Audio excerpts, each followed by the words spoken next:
38 Dakota men hanged at once, the biggest mass execution in American history, and it was overseen by Honest Abe. It's one small story in the larger tale of Native American genocide, and it begins in Minnesota in 1862. Dakota is not a nation of people. Dakota is a way of life. Dakota families were on the verge of starvation, having waited months for food promised to them by the US government and the treaties that had left them living on slices of their ancestral land. We sold all this land for X amount of dollars per acre, but the way it was written, the government never intended to pay us the full amount. Never paid a cent. When Dakota leaders confronted local agency workers, they were told, let them eat grass. So Dakota warriors attacked settlers and agency workers, which escalated into the Dakota War of 1862. Our ancestors fought for our survival. If they wouldn't have fought, we would all just died.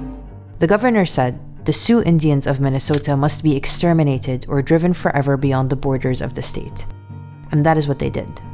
Hundreds of Dakota men were put on trial by military commissions made up entirely of Minnesota settlers, with no lawyers and with some trials lasting under 5 minutes. President Abraham Lincoln approved the death sentences of 38 men, who the day after Christmas were hanged all at once.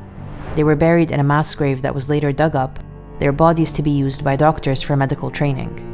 The Sioux who didn't participate in the fighting were punished too.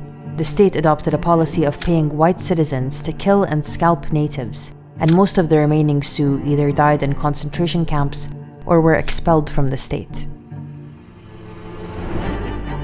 American history is littered with stories of murder, displacement, and injustice, hidden behind its heroes.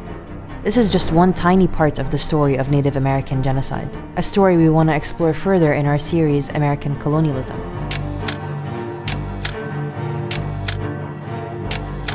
To help us get to the US to tell that story and to fund the truth, you can donate through the link in our bio.